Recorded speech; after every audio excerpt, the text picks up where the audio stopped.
UIN Said Ali Rahmatullah Tulungagung. Terdapat 5 fakultas, diantaranya Fakultas Syariah dan Ilmu Hukum, Fakultas Tarbiyah dan Ilmu Keguruan, Fakultas Usuluddin Adab dan Dakwah, Fakultas Ekonomi dan Bisnis Islam, dan Pasca Sarjana.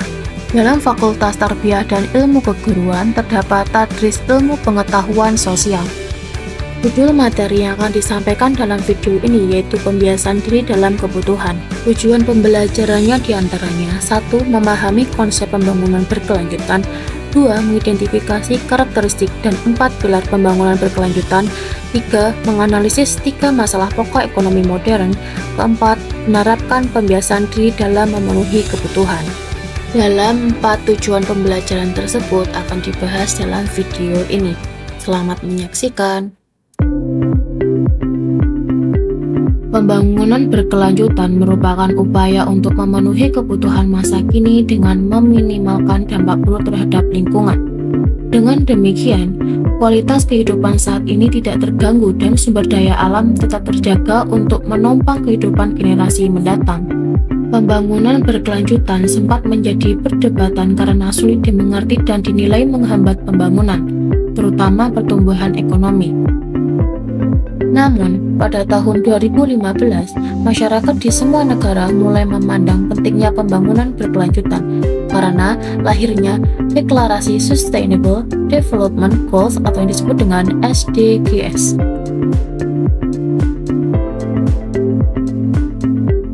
Pembangunan berkelanjutan memiliki karakteristik yang membedakannya dengan pembangunan lainnya.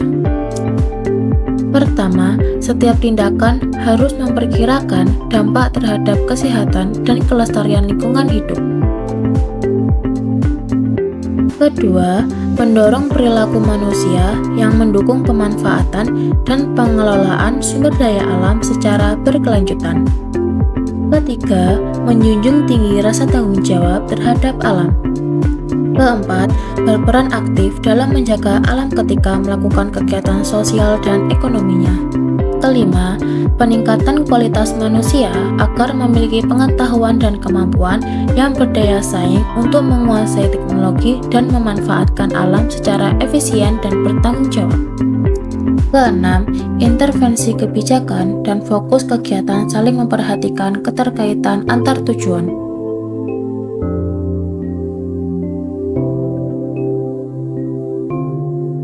Berdasarkan hasil deklarasi SDGs, terdapat 17 tujuan pembangunan berkelanjutan yang kemudian dikelompokkan menjadi 4 pilar.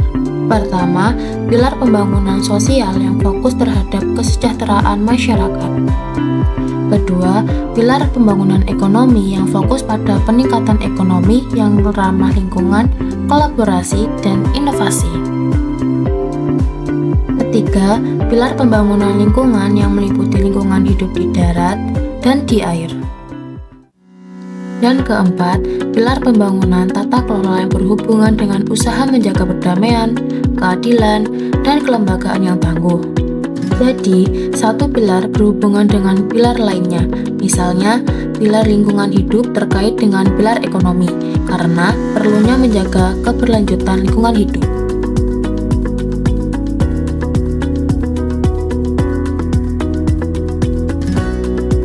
Kelangkaan merupakan masalah pokok ekonomi ketika kebutuhan manusia yang hampir tidak terbatas tidak mampu dipenuhi oleh alat pemuas kebutuhan yang sifatnya terbatas. Menurut ekonomi modern, masalah pokok ekonomi terdiri atas 3 hal. Masalah pertama, apa sih barang yang akan diproduksi? Dalam ekonomi, menentukan barang apa yang akan diproduksi merupakan masalah pokok. Penentuan ini mencakup jenis, jumlah barang, dan waktu pelaksanaan proses produksi. Masyarakat dapat mempertimbangkan barang yang akan memberikan manfaat, menguntungkan, dan mampu memenuhi kebutuhan. Penentuan barang yang akan diproduksi menjadi hal penting karena jika terjadi kesalahan penentuan barang, akan menimbulkan kerugian. Misalnya, seseorang akan memproduksi pakaian hangat di daerah pantai secara massal, tetapi Masyarakat di sekitar pantai tentu lebih membutuhkan pakaian yang lebih tipis karena cuaca panas dibandingkan dengan jaket. Jika produksi dalam jumlah besar, bisa jadi ia akan mengalami kerugian karena barang yang diproduksi tidak sesuai dengan kebutuhan masyarakat.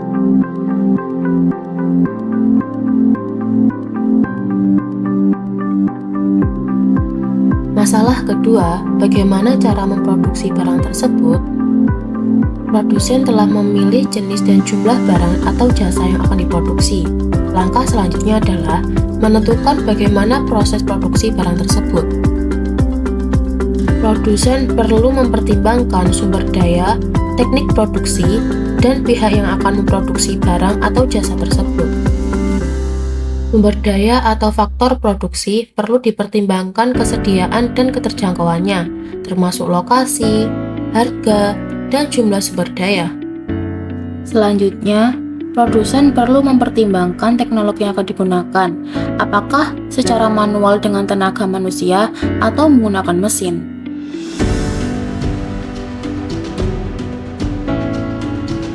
Berdasarkan UN Sustainable Development Solution Network tahun 2024, skor Indonesia mencapai 69,4 dari skala 100. Sayangnya, ini mengalami sedikit penurunan dari tahun 2023 yang mencapai 70,16 poin.